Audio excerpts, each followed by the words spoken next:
Hello and welcome back to So You Got a Lifesci Degree. We're your hosts, Lisa and Farida, two Lifesci undergrad students trying to navigate our future careers. This is episode 4, and we're talking to Sibat Anam about his role as a Research Proposals Facilitator at Ryerson University. How are you doing, Farida?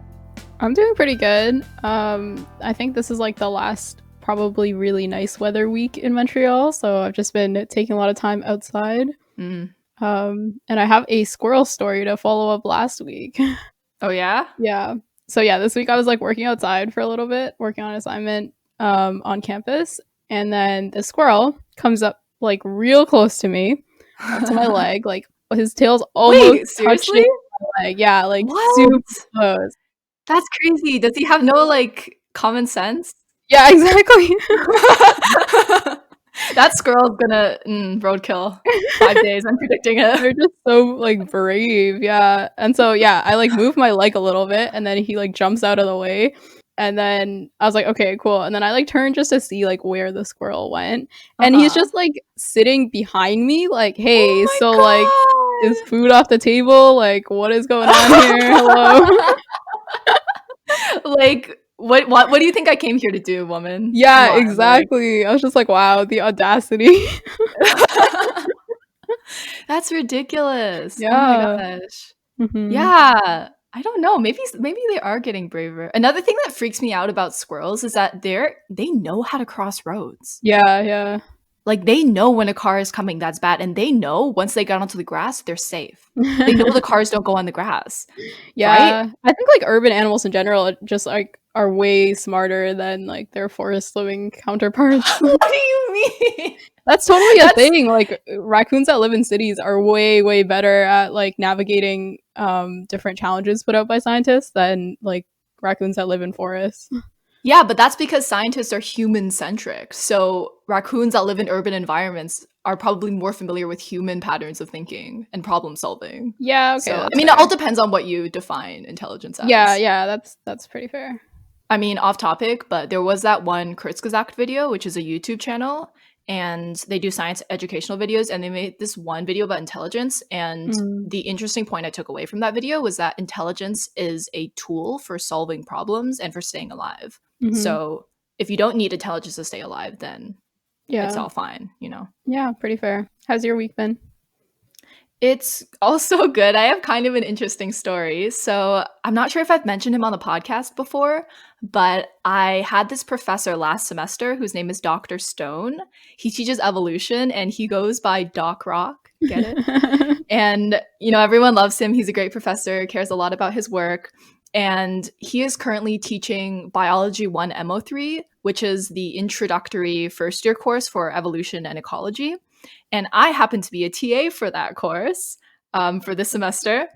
And because he is so enthusiastic about his teaching and wants to make students feel comfortable, and, you know, it's hard having your first year being entirely online when it's your first year in university, he has been creating this series of videos where one of his lab students films him walking around campus and just telling random stories. Aww. And kind of showing the campus, like kind of introducing first years to what campus is. Yeah. And it is adorable. Oh and God. It is utterly useless if you actually want to navigate campus, because there seems to be no order in which they visit the buildings, and there's no like filming of the in-between parts. It's just like, bam, you're at BSB, bam, you're at MDCL. How did we get here? Who knows? But I was watching it, and so the student is not actually featured in the video, but I kind of recognized her voice because she was in the class that I took with him, and I kind of talked to her outside of class too, and so I messaged her, and I was like, hey, was that you in the video with Doc Rock? And she was like, wow, it was. And we chatted for a bit, and then I asked, oh, have you already filmed the second one? I was just curious. I wasn't insinuating anything. Yeah. But I think she took that to mean that I was asking if I could be involved. And so she was like, oh, we already did. But if you want to be involved, there's still time to do the third one. Oh my And god. and I was like, no, crazy, no, but I want, but I can't, but I want. And she was like, you should totally do it. It would be so fun to do a cameo with the TA of the course. And I was thinking, well, I was planning on maybe doing a short visit to Hamilton by car during reading week anyway. Mhm. And so it might all kind of work out. So no promises, totally might not happen. But there might just be a small part of the video where he swings over to like me sitting by a tree and it's like, oh, Lisa, what are you doing here? I'm like, oh, just grading assignments, So I don't cute. know. So yeah, that's probably the most interesting thing of my week. Yeah, we were talking about that like between the floor fellows about how pretty much all of our first years are not going to know what the campus looks like in second year as well. That's true. Oh no, it's going to be chaos. You're going to have Yeah. like double the number of first years. Yeah, basically. So we're Oh doing like a god. McGill scavenger hunt event where they basically have to run around campus and find the different buildings. I saw that. Marina posted it on Facebook, one of your friends. Yeah. Yeah, very cute, very cute. All right, Sibat is a so you research ready to proposals interview a guest? facilitator at Yeah, let's Ryerson get into it. University. He supports faculty members with grant programs, upholds ethical standards, and networks with the government, private industries, and nonprofit organizations. Sibat completed his Bachelor's of Science in Cell Biology and Anatomy at McGill University. He also completed a master's degree in experimental medicine at McGill University. Thank you for joining us today, Sibat. Thanks for having me. So the first thing we kind of wanted to ask you was just what your job is, because just the title Research Proposals Facilitator people don't automatically know what that means. So can you just describe what your role is at Ryerson? Sure, yeah, I think the title is purposely abstract because it's kind of a bit of a catch-all. My primary job is to help researchers build their grant proposals that they submit to various funding agencies or corporations to secure funding for their work. So what I do is I essentially try to understand their research, help them think of bigger and better ways to improve it, and how we could potentially go beyond academia and involve the government or corporations to kind of build better ideas for the betterment of the country in general. That sounds really cool. Could you possibly give us like an example of a project that you worked on? Sure. One of the greatest things about my jobs is I actually get to work on projects from all different fields. So it's like every week there's something new. One of the biggest projects I'm working on is kind of building a green energy grid for the entire country. So it's kind of it's based on the research of the professors at Ryerson, of course, but it's kind of giving an idea of how Canada can move towards meeting its emission targets in 2050 and how we can build projects and ideas that can help facilitate the transition into using greener technology. That is really cool. And I think it's interesting because it's almost the opposite of being a professor, because instead of delving into one subject and doing it your whole life, you get to kind of sample different areas of research. So that's definitely really interesting. I've never heard of a role like this. So when you say that you help professors write grants and kind of further broaden their scope of research, what does that really look like? Like, what is the process of working with a professor on a grant from start to finish?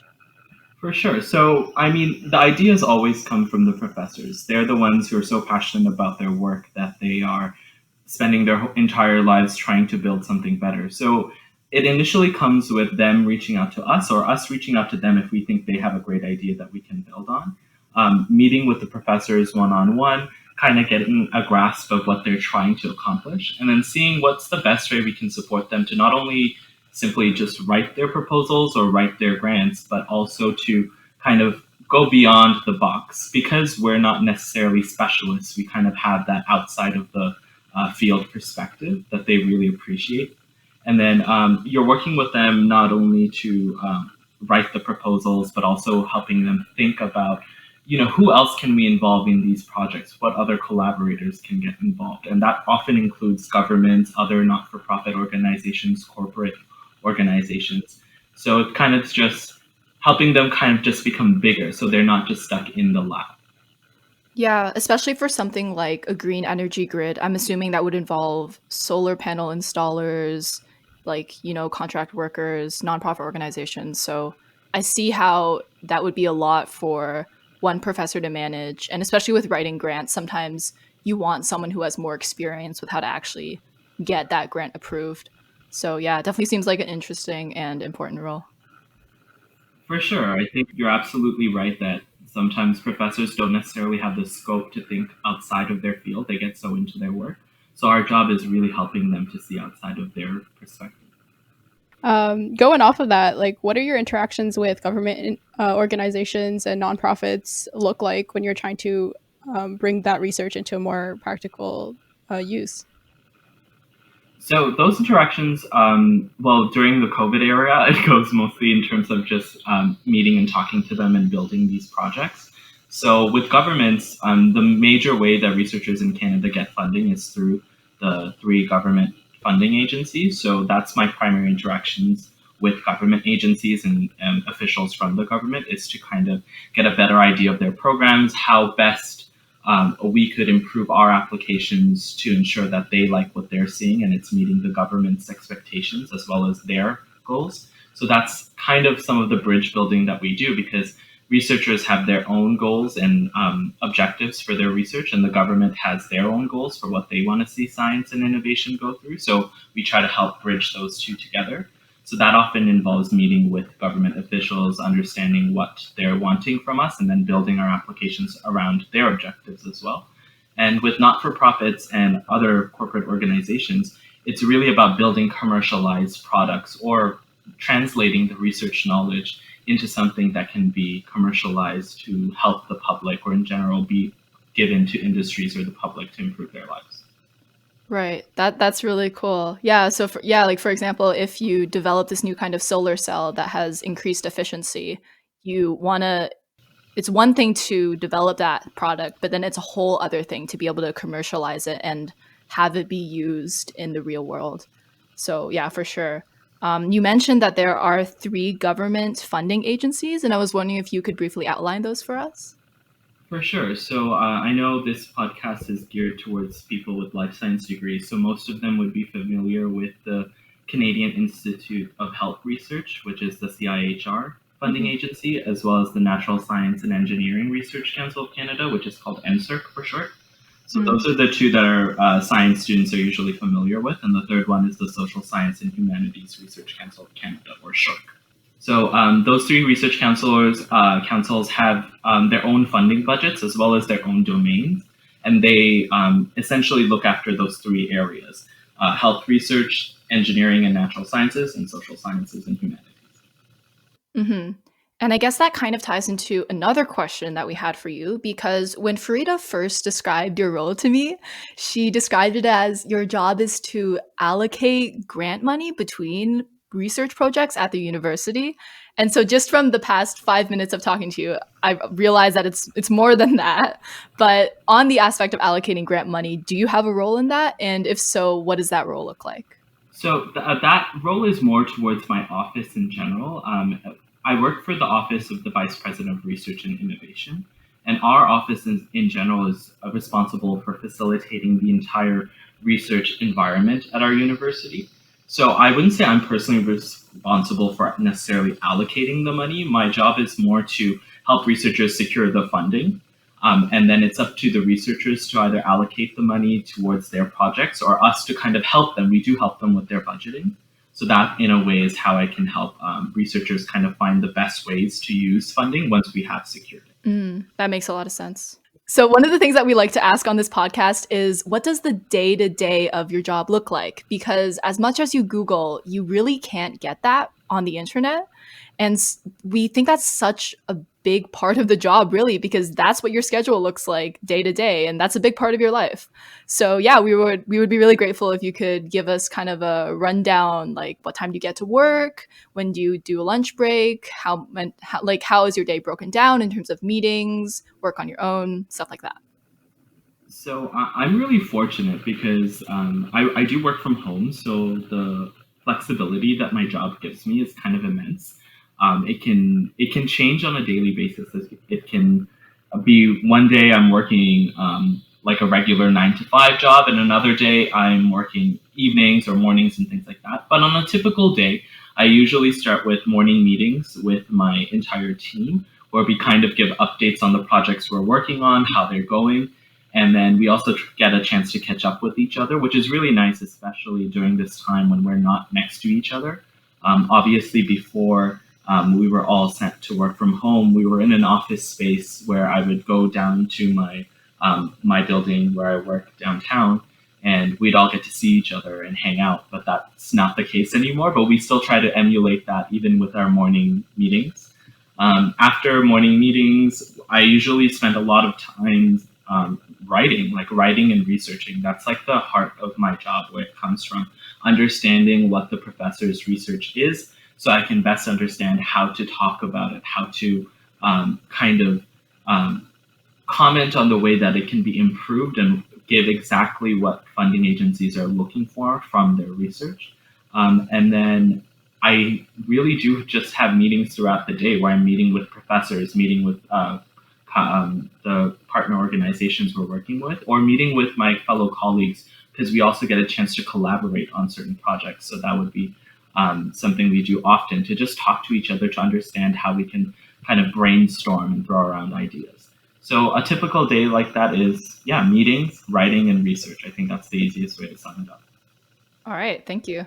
Yeah, that sounds really cool. When you're saying like you work sometimes in the evenings and things like that, is that like just for COVID reasons right now, or is that like what happens even during normal times? So in our schedule is kind of flexible and weird, because we really do have to follow the ebb and flow of when we're meeting certain deadlines. Okay. So when we're getting close to deadlines, you'll be finding us working weekends, evenings, nights, anything.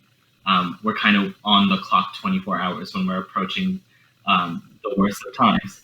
But there are, of course, times when we're not doing that, and it's a really chill day or week.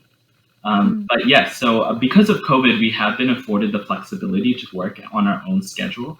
And that's been really nice, because it allows us to kind of cope with all of the complexities that this pandemic has brought. So if we need to do something important, we can always kind of move our day around on a regular basis. We don't really have to let anyone know. And that's been really great for being able to do this job now 6 months into the pandemic. Right. That's really amazing. And how much like autonomy do you feel like you have in this position? Like how much of it is kind of you do your own work and then come together, or is it like you're really reporting to someone? No, not at all. One of the greatest things about my position is I have a lot of autonomy. When I'm given a project to work on, I may be collaborating with members of my team, but often they are solo projects that you're working on our own. And we have full autonomy to do exactly what we want to do with the project. So of course, we're working with the researchers to ensure we're following their vision, and we're making sure that they're happy with whatever we're presenting. But at the end of the day, all the decisions I'm making, I do on my own. But of course, I rely a lot on my colleagues and my fellow Research Proposals Facilitators to help me out in my time of need if I need them, and I'm just as available to them as well. But I would say almost complete autonomy. Yeah, that sounds really cool. This genuinely does sound like a unique position, and it certainly sounds like one that students don't know about, because before Frida mentioned this to me, I was like, what do you mean people who help professors write grants? Or, this kind of thing. So we were wondering, how did you come across this position, and kind of what was your path to entering this role? For sure. I think it was definitely an unorthodox path. Like so many students, I had finished undergrad, and I did it in something that I didn't necessarily see me achieving a different type of career other than medicine or something related to research. So I did a master's because I thought, okay, I guess I'll try research, but that didn't really wasn't really for me. So I ended up just finding lots of jobs kind of adjacent to research or science, things I was looking for. And what interested me about this position was they said, you are helping researchers, but you're not doing research. And it's more of a project management related job. It's a job where you can help people kind of go beyond what research means to them just in their lab setting. And that really spoke to me, because I always found, as a master's student and a graduate student, I always wanted to see what my research could do, but then there was no real avenue to help me kind of understand or see it. So that's kind of what I do now for researchers. I help them see where their research could go beyond the lab. So that's, I think, what drew it to me. I found it simply by luck. One day I was looking through lots of universities, and I came across Ryerson's job posting website, and it kind of immediately caught my attention. That's really neat. And you mentioned that there's a lot of it's more of a project management role. How well do you feel you were prepared for this role before going into it? And what did you have to learn once you were there that you didn't know about before? I had to learn a lot because I wasn't necessarily familiar with every aspect of it. Given my extensive kind of experience working in student associations and student councils throughout university, I felt I had a lot of experience working with university administration and in general project management that made me comfortable enough to kind of take on roles that required me to work autonomously and kind of help professors guide their projects. But once I got to the role, I essentially had to learn how to digest an entire body of someone's research over their entire lifetime in about an hour or two. Oh gosh. And you have to be confident enough at that point, having just read someone's entire research work, to be like, okay, I know how I can help you. That's probably the most daunting part of the task, was learning how to do that without insulting their work in that sense, because you have to respect what they're doing. Yeah, that's crazy. I mean, I want to know, how did you learn how to do that? How do you, in a few hours go through the literature of this whole professor's research? Because for me personally, the hardest part of all my courses is always just reading the articles for our presentations or our reports that we have to write. It can take me somewhere from 2 to possibly even 8, 10 hours if I'm just starting from scratch in a field I don't know anything about, and I need to understand every little detail about an article. So how did you learn to be able to digest so much information in such a short period of time? I think I get that primarily from grad school. I had to read a lot of research papers and articles in grad school for my own experiments and my own research and presentations. And I recall that always being daunting. And you're right, it takes hours to digest an entire piece of material. But what I learned as someone who's trying to help a researcher broaden their entire research perspective is, I don't necessarily need to know the nitty gritty, but I need to see what big picture you have. A neat trick I always learned, and I think most grad students or even undergraduate students do this, is you read the intro, you read the discussion, and you read the first figure, and you hope that you've gotten everything within that.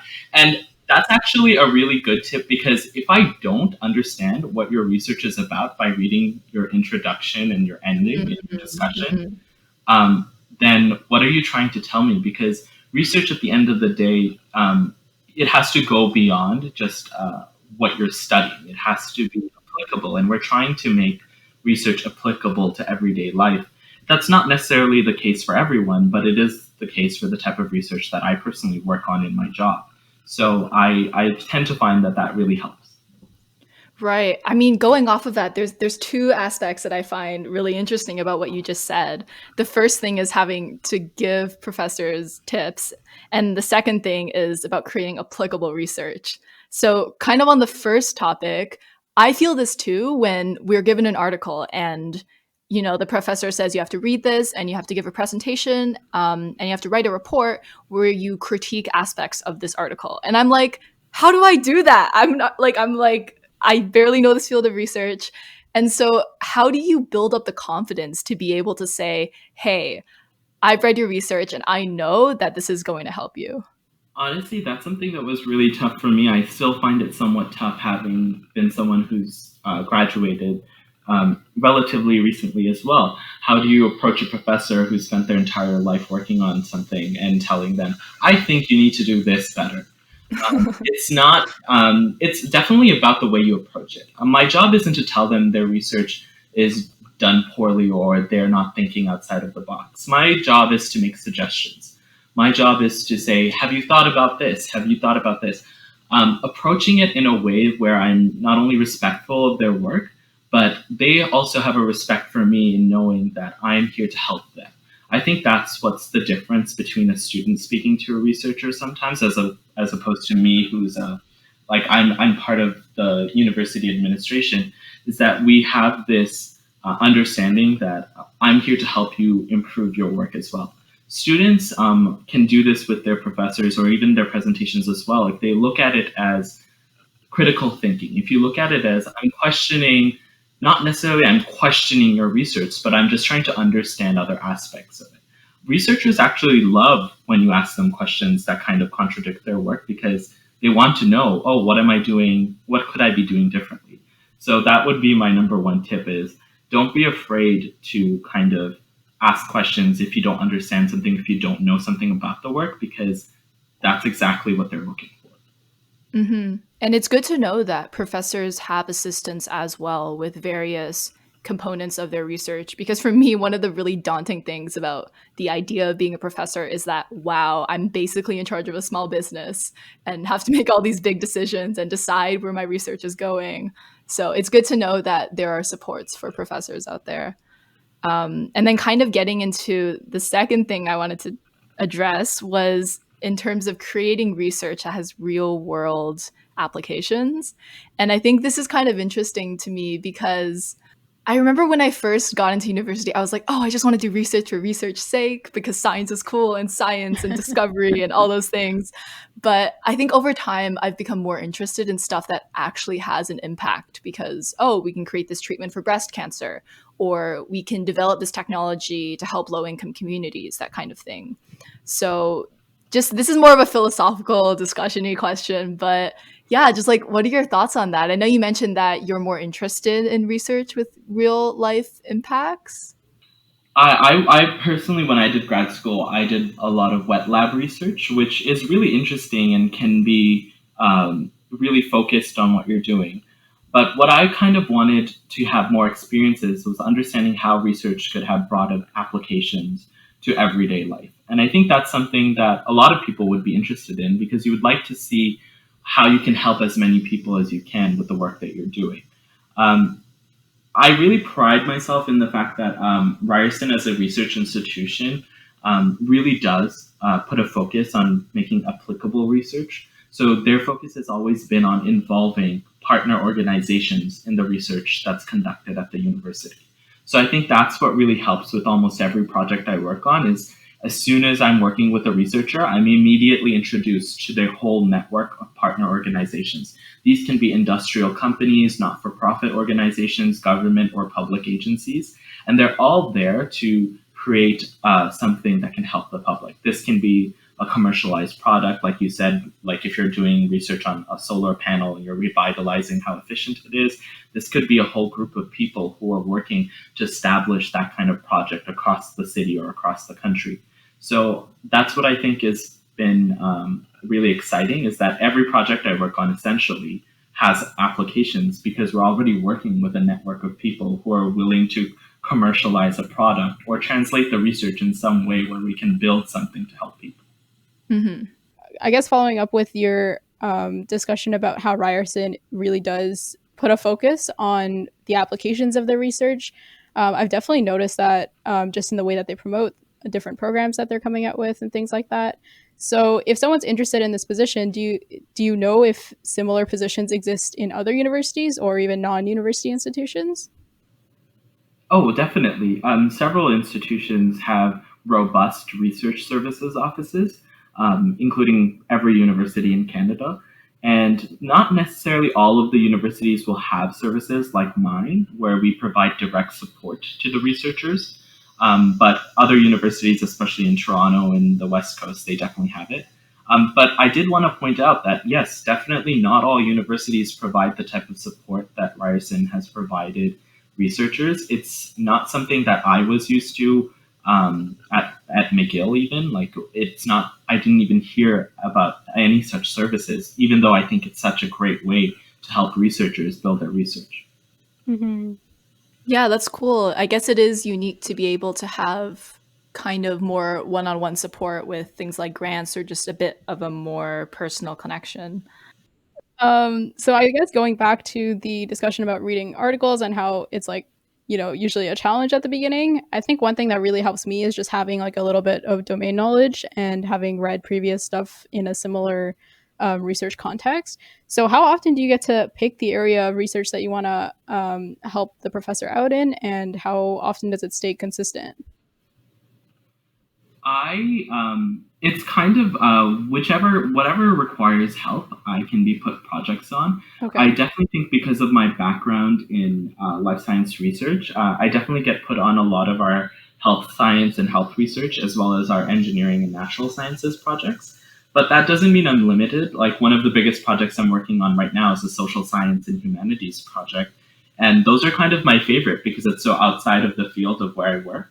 And like I mentioned, my expertise in my own education definitely helps me build better ideas, I think, or it helps me have a more unique perspective on some of the health research projects. But it also helps me have a great perspective on social science and humanities projects because I'm thinking differently. So while I do get to kind of choose the projects I work on, often I'm just given any projects and you kind of find a way to fill in your perspective within each one. Okay. Have you ever been put on a project that you're like, this is totally out of my league, I don't really know at all what I'm doing here? Oh, definitely. I don't know if I can speak about all of them or any of them for confidentiality purposes. Right. But yes, definitely. There are more often than not, I'm put on projects that I have no idea and I've never even heard of the concept, or I'm just given something that is so out of left field that I know that, oh, okay, I'll have to do some work to understand what's going on. But that's essentially what keeps it exciting because I honestly, every week is something new.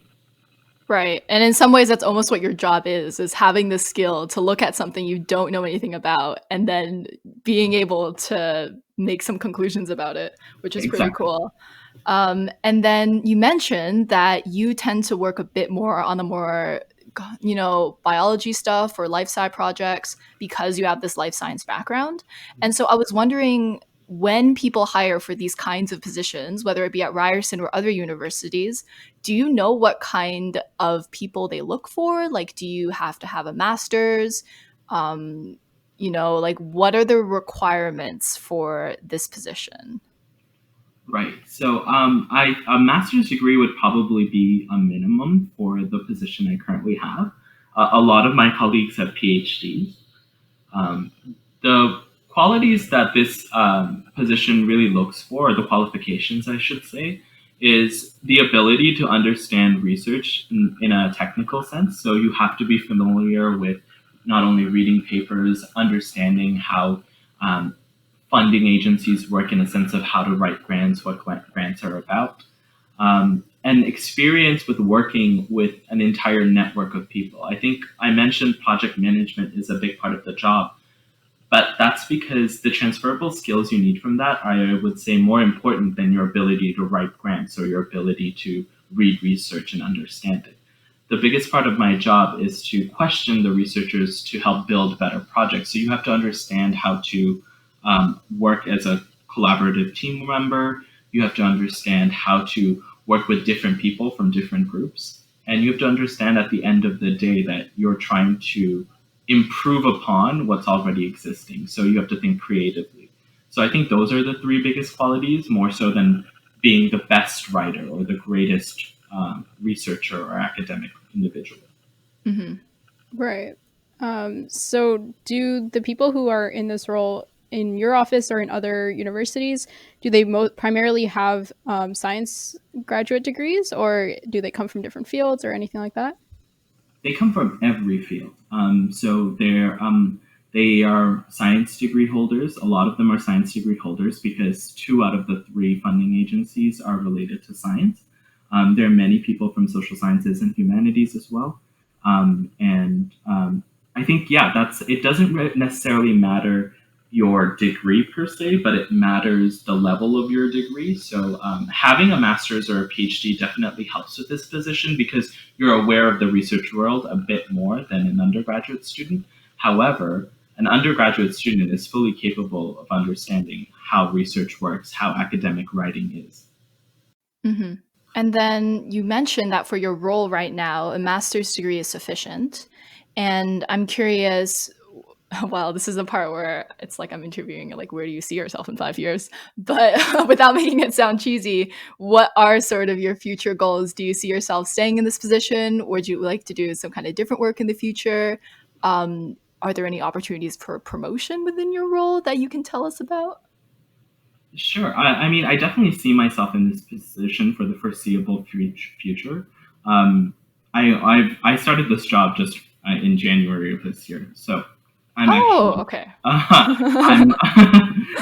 I've been at the role quite relatively recently. However, I think I fit into it quite well to the fact that my office is extremely supportive in ensuring that they would like to see me continue in this role. So I do see myself working at Ryerson and in research for the foreseeable future. And that's not something I could have said before I got this job, actually. I think a lot of people who finish graduate school and don't want to pursue further education like a PhD, they're often wondering, what can I even do with my degree because I'm in such a niche field? And this job kind of really helped me understand that, wow, I actually have a lot of transferable skills that I learned from research that I can use in other positions. So I'd like to see myself doing this job and working at this institution for the foreseeable future. They've also made it clear that they're really supportive of me doing further education, whether that be something like an MBA and improving my management skills, or even doing a PhD in something more related to my work. That's something I've also am considering currently. So yeah, we'll see how it goes. But the goal is to move further in terms of personally, just moving further in terms of how I can help build these better projects in a more, perhaps in a management role or something like that. Yeah, I can totally see why an MBA would be beneficial for a role like that. And that would be a cool background to have, like the mixture of science and business, especially for your position. Right. Another thing we were curious about, which kind of ties into this, is when you were going through your undergrad education, what was your thought process? You know, when you went into first year, did you have some idea of what you wanted to do?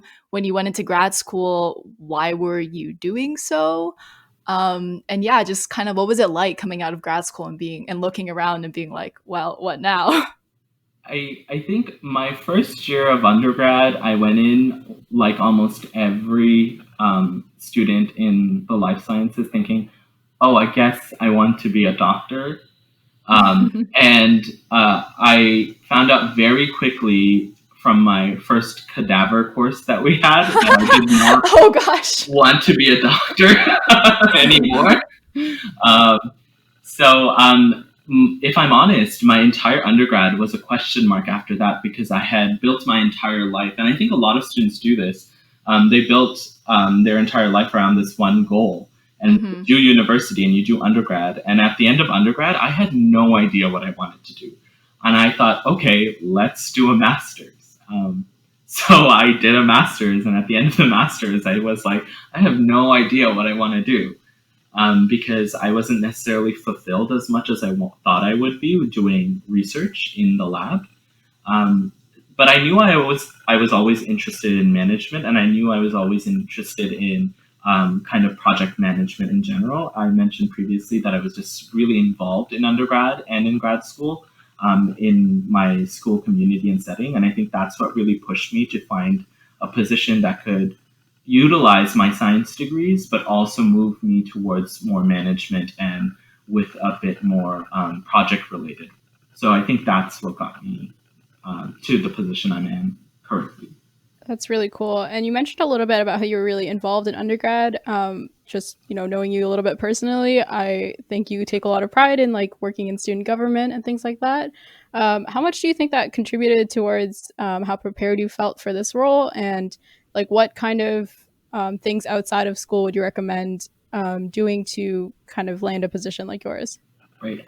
You're completely right. I take a lot of pride in that. And I actually say that I got this job because of my involvement, not because of my degrees, which is kind of funny, but because for obvious reasons, I needed the qualifications of my degrees to be qualified for this job. Right. But what really pushed me over the edge amongst a pool of other candidates who had PhDs, who had MBAs, who had degrees more than I did, was the fact that I had worked in these settings where I was working with university administration, where I was working with large budgets, where I was working with researchers and other academics. So I think that's what pushed me over.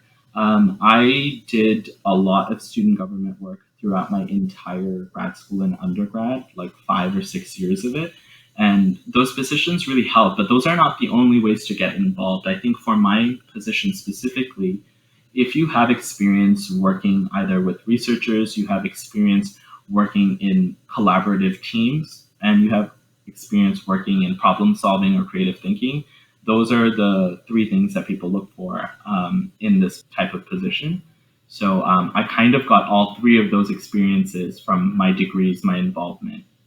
Yeah, that is kind of cool. I mean, I kind of was thinking this a few weeks ago when I realized just how big the budget of some student clubs is. Like, it's not a small thing to be the president of, for example, Insight Magazine, which publishes student artwork. They have a budget in the tens of thousands of dollars because printing a magazine is expensive. And I kind of just never realized what a cool experience that is. It's really no small thing to, be like the leader of a club like that. And yeah, it's just cool that the university just gives you that opportunity and trusts you with all that money. It's a cool opportunity. That's a huge responsibility too. I mentioned this because my job requires me to look at budgets of a lot of these projects, and these projects have $1 million budgets. And I didn't have experience working with $1 million budgets doing research at the lab. I had $1 million budgets working in student government, and so that's where I drew that experience. And you're right. Even at the universities I went to when I was in finance roles in both undergrad and graduate school. Both of those institutions had $1 million budgets for undergraduate and graduate students, and we are 20-year-olds, 19-year-olds responsible for that. So that puts a lot of pressure. Yeah, and you can definitely draw on that into experiences that I currently have in my job. Thinking back as an overview over the path that you took to get to the position that you're in now, is there anything that you see that you wish you had done differently when pursuing this?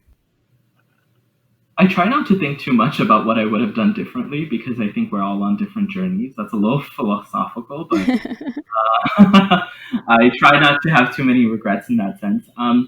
I think don't be afraid to question what you actually want to do. I think a fear has kept a lot of people from wondering, oh, can I try something different, or is this the only path for me? And I think that was my biggest impediment to actually doing something I enjoy doing and I like doing, like my current job, was I was just scared to think, oh, well, I have to follow this one path of research. It's like, no, you can be in science and in business, and you can find something that can meld those two things together. So that's kind of what I would suggest to everyone who may be listening is if you have an interest which can supplement your interest in science, then for sure, take advantage of that. And you can definitely find something that'll be utilizing all of your talents. Right. Yeah, I'm like sitting here fully like nodding my head. I could not agree more. This girl wants to get out of the strictly science realm. Yeah, for sure. And I actually encourage everyone. It makes you a better scientist. It'll make you a better doctor. It'll make you a better anything if you explore other avenues as well. Because it's really rough when you've just stuck to one lane your entire life and you haven't really gotten a chance to explore everything else. Okay. And the last question that we have for you is looking into the future or looking into the past, because, even if you are doing something that's an intersection between business and science, there's still multiple roles that fit into that category. So kind of thinking back or looking into the future, are there any other career paths that you can see yourself having pursued and still being successful at and happy in? For sure. I think I will always consider careers that involve consulting, especially consulting not-for-profit organizations. And that's something that I also would encourage a lot of science students to do. There's you can always join management consulting associations or case competitions, things like that, that can really help you build how you creatively problem solve and how you think in different situations. And it's a great way to kind of build your life outside of science and get a bit more experience in applications.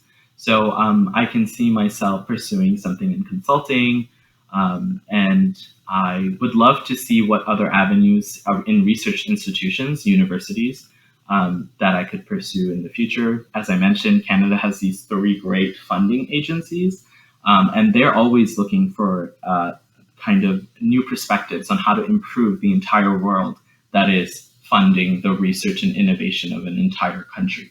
So I'm really passionate about the fact that the diversity and inclusion of different marginalized voices in our research is really important.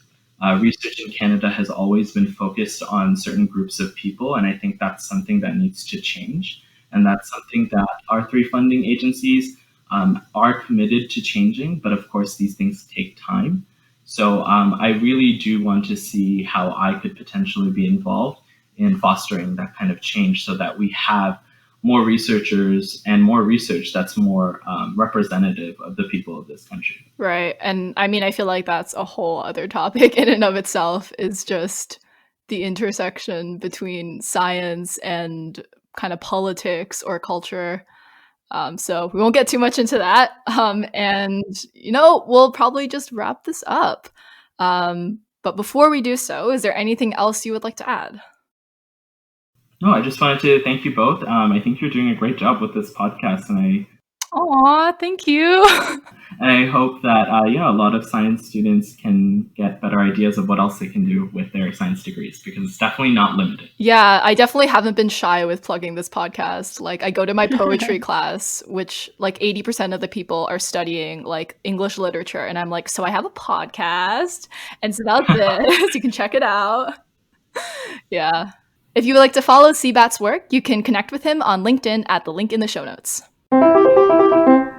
So, you got a project you'd like to plug? Creative product idea? Wacky patented hairstyles? New student club about potatoes? If so, we'd love to advertise it on our podcast.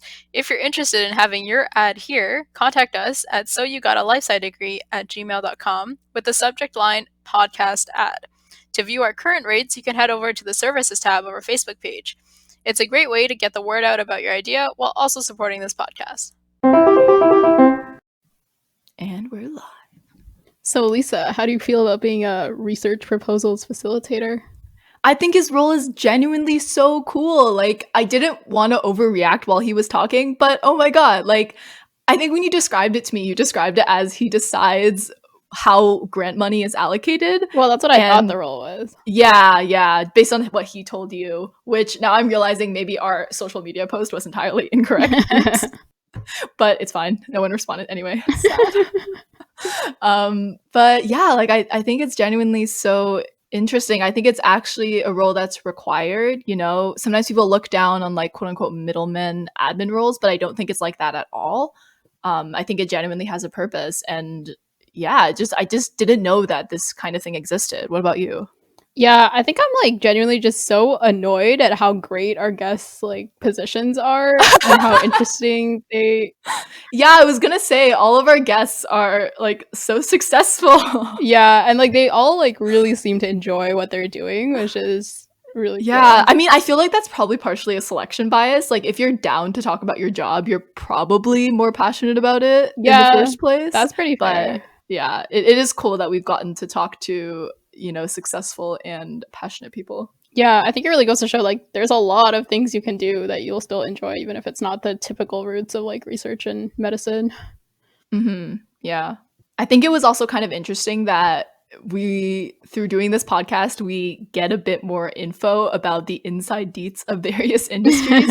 And in this case, it's about university. Like I didn't know that there were these departments that kind of facilitate research funding. Now that I think about it, it makes sense, but it's just kind of cool to get more insider knowledge. I fully realize this today, which is that I'm more of the hard science. Like when we interview guests, I'm more interested in guests that do things that are more like kind of directly applying their knowledge of what they learned in school. Wait, you're realizing this today? This is Yeah, I'm realizing like fully like listen, Frida, there's a difference between knowledge and understanding, and I'm understanding this today. So like maybe with the exception of Jessica for the medical illustration, just because I have an interest in art. But for the most part, yeah, I'm more like physiotherapy, research, like field research, like that's what I'm interested in. But then you, on the other hand, every time we have a guest that does something that's like an intersection between science and business, you're like, let's have a private conversation. You know? Yeah, I think so for sure.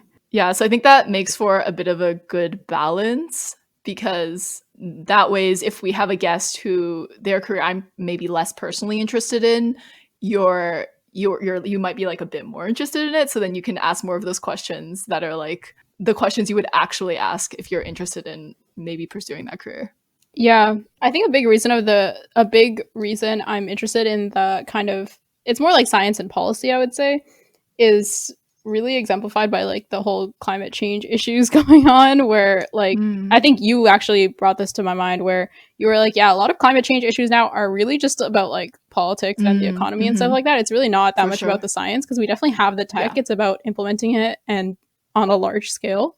So I think that to me is like a very intriguing problem and something I want to be working on. So yeah, I think that's where my interest in like policy and things like that stem from, which is why I was so excited when he basically opened, like Sibat basically opened about talking, like started the conversation talking about one of the projects he worked on, which was about clean energy. So yeah, that immediately I was like, oh my God, I didn't even think about this being like stuff that you're working on. I think that's definitely the area of climate change that interests me the most as well. I had this conversation with my dad once, and it actually kind of succeeded at making him be like, huh, for a second or two. Because I don't know if I've mentioned this to you before, but when we burn things like oil, like all the energy like contained in plant matter and in animals, it's ultimately from the sun, right? Like plants are basically machines that take sunlight and convert it into like plant. They make themselves out of sunlight, and then they die, and over millions of years they get converted into, little carbon molecules that we then burn. Right. So it's just so self-explanatory when you think about it that way. You're like, okay, instead of like waiting for the plants to capture the sunlight and then spending millions of years underground, why don't we just capture the sunlight ourselves? Like skip that whole million-year process. And yeah, it's just so aggravating for me, because eventually you're going to have to switch to renewables. That's what I find is so sad. Like you're gonna have to, because oil is going to run out. But it's just that I don't know if we're going to be able to do it in time, and that's just the saddest thing to me. Yeah, I feel like we're already running out of time, but yeah, there's that one, I don't remember if it was a Patriot Act episode or like one of the deep cuts on YouTube, which is like their extra little thing. But they were talking about how they basically have already extracted in the US all the oil that, like, if they burned it all, it would go way over our goals for the temperature range that we want to be in. Yeah, but kind of talking a bit more about the intersection of technology and actually implementing it, and also tying into nonprofit organizations. I got really into rock climbing last summer, not actually doing it myself because of my health conditions, but just getting into watching documentaries about rock climbing and being really obsessed with this person called Alex Honold. And if you don't know, Alex Honold is a 30-something-year-old rock climber who is best known for his free solo of this cliff face in Yosemite National Park in the US. And that cliff face is called El Capitan. And free solo just means that he climbed it without ropes. It's not like he just walked up there one morning and did that. Obviously, he trained for a decade. He has specialized equipment. He's practiced the route with ropes. But yeah, like that's what he's best known for. And so I just kind of got really into Googling his life and just watching his interviews and that kind of thing. And through that, I came across his charity called the Honold Foundation, which started off as just him donating a third of his income to various solar projects every year. And then that kind of just morphed into a charity of its own that he started. And it's currently has only a handful of employees, so it's pretty small. But what they do is they basically raise money and then they distribute that to various community-based, smaller nonprofits. So they really they basically try to fund projects that work very closely with the community and that would otherwise have trouble getting funding from, someone like me, like someone in, I don't know, Singapore, and like a low income community probably wouldn't be able to reach me and my money on their own. But that's just kind of like a bit of the work that they do. And yeah, I think it's really interesting, and it's gotten me, and I've been following some of the chats he's been having like every week on Instagram with various climate leaders and nonprofit leaders. And it's just nice actually getting a bit more concrete knowledge about how to go about clean energy transitions instead of just having it be this vague idea in my mind. So we're also going to link the Honold Foundation in the show notes because I think it's a great charity. So I'm going to promote it, put it out there. Yeah, I also want to plug some things just like completely related. I was watching a Simon Clark video, and he's kind of like a climate scientist who now does YouTube like educational videos and interesting videos about it. And he basically made this video about like books you should read to understand climate change. And he gave the suggestion to what I think is like such an amazing book.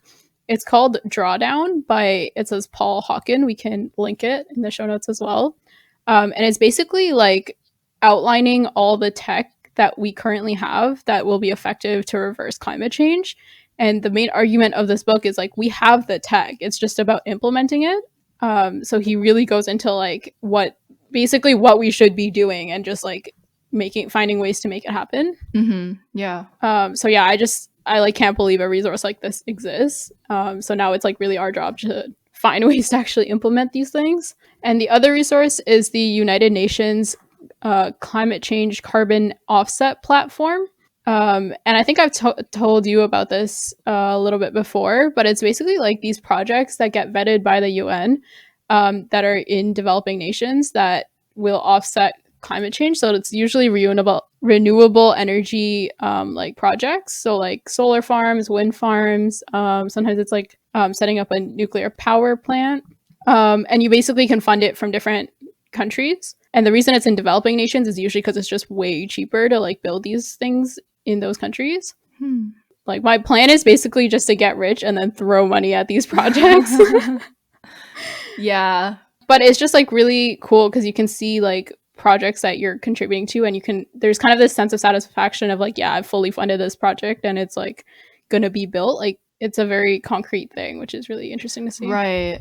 I do feel like with our generation, with all of our fears about climate change and all of our passions about preserving our ecosystems, I think there is a lack of concrete steps we can take to do that 100%, besides reducing like personal consumption. Yeah. Like one of my goals that I put off this summer, but that I'm now planning on doing next summer, is actually figuring out like what are the things that I should actually do to minimize my impact on the planet. Yeah. Because it's like if there's something that has an impact of -100 and there's something that has a negative impact of -1, I might be like just taking away that -1 thing and being like, okay, I'm like doing my part. Yeah, exactly. But I just completely don't know like about like the -100 thing, whether that be like buying this certain product or, driving a car, like what actually are the things that make a difference. Yeah. So I definitely want to look into that. Yeah, I definitely agree with that sentiment. And I think also for a lot of people, or at least for me, like in my life, I do want to limit my personal consumption, but I always want to do more than that. And I just found these resources from being like, okay, what else can I actually do that will make like a sizable difference? So yeah, I think like for people who are looking for that, it's like really good resources for that. So I guess tying that back to what we're actually supposed to be talking about in this discussion, it just makes sense that having that intersection between science and business is important for actually having research have a positive impact on the world. Any other thoughts about our actual discussion topic? Yeah, I think this might be like something that I'm actually really interested in now. But yeah, just like we brought this stuff up, I think, in previous discussions as well, just like autonomy over his schedule and then spending a lot of his time like getting to read and write, which to me is probably like my favorite part about like doing science work now, is very much like reading papers and like getting to have this coherent understanding of a topic or an issue, which I'm not a huge fan of, like really sitting at the lab bench for hours on end. So yeah, I think that's just like, it's amazing that he has these really cool, very scientific elements in his job still. That's cool that you say that you like reading papers. For me, that's one of the hardest things, or like maybe things I dread a bit. I think it's worse when it's a topic I don't know much about. Like right now, for one of my courses, I'm reading this paper that's talking about looking at the evolution of microbes in your gut, and talking about mutations and that kind of thing for my microbial genetics course. Right. And it's rough.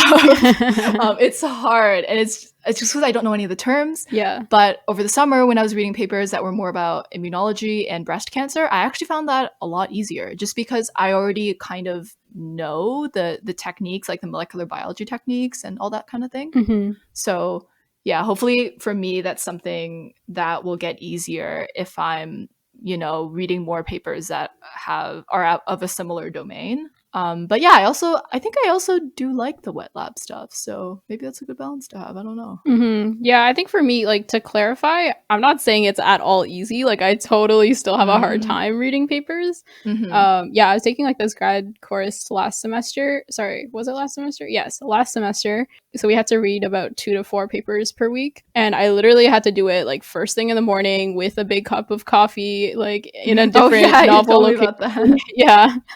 In a novel location. Yeah, just to like get full brain power. So yeah, it's definitely like still really hard for me, but I do genuinely really enjoy it. I just have a hard time focusing sometimes too. That's very fair. It's very intense work, isn't it? It's you know how sometimes you're doing a task and your brain is like, it's working, but it's not working. It's like the difference between sprinting and a calm jog. Yeah, for sure. Yeah, so reading articles feels like sprinting. Yeah, it's like you have to be constantly focused on it. Yeah, definitely.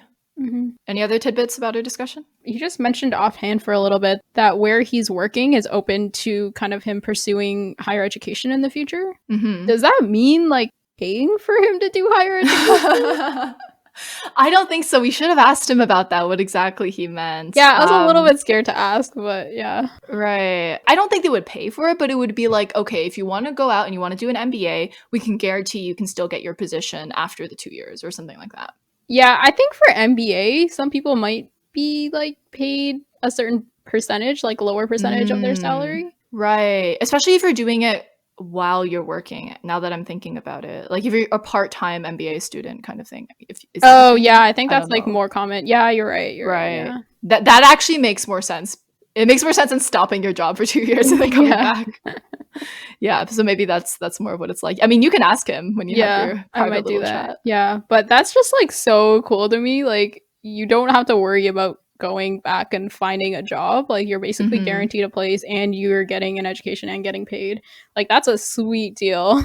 Yeah. It's also kind of similar to what Jessica mentioned when we interviewed her for last episode 3 about medical illustration, where she mentioned that her company does these kind of lunch learning meetings, where they teach you about latest technology and everyone just kind of discusses it, and how continuing your learning is just part of the company atmosphere. So that's an interesting thread, I think, that we've been seeing in our interviews. Yeah, it's super important. Anything else to add? I mean, we talked about this like in the, I think, Jana interview about just like valuing autonomy in your position. And yeah, I just don't think I can be in a role that's like very much your boss is breathing down your neck. And I wasn't aware how many positions there are in industries or in other organizations where you have a lot of autonomy. So I think getting to learn more about positions that have that is really interesting for me. Actually, now that you mention it, I didn't even think about this before, but it just popped into my head. Being a TA has a bit of autonomy, where I'm actually surprised at how many decisions they allow us to make. Yeah. You know? I think like I agree 100% in that they have a lot of autonomy, and grad students in general, but like that's not like a long-term job. Yes, I know. I'm just thinking temporarily. It's what I'm trying to say is that it's nice. It's nice having the trust of the organizer that you're going to make your own decisions and that they're going to be good ones. Yeah, for sure. I think grad students have like probably the most autonomy out of like most people, most jobs. Interesting. Yeah. All right, that's a wrap on our discussion. So to finish up the episode, as promised, we have our new segment, which is the trivia question. So Sibat has kindly provided this question for us, and it is as follows. What is the total annual research funding received by the 3 Canadian grant funding agencies in the 2019 to 2020 year? A, $453 million. B, $925 million, C, $2.37 billion, or D, $3.69 billion. And for context, when we say 3 Canadian grant funding agencies, we're referring to the 3 that Sibat talked about, which are the CIHR, NSERC, and then the third one for the social sciences. So this question will also be posted on our social media pages, and we will be giving out the answer 1 week from the day that this episode is released. If you're interested, you can comment what you think the answer is below our social media posts. This has been another episode of So You Got a Lifesci Degree with Sibat Anam about his role as a Research Proposals Facilitator at Ryerson University. We want to give special thanks to our crew of lovely patrons, including our Little Leaf patron, Naeem. If you would like to support this podcast, you can visit our Patreon at patreon.com/soyougotalifescidegree. The music you're listening to is No Regrets from audiohub.com. Thanks for listening and see you next time.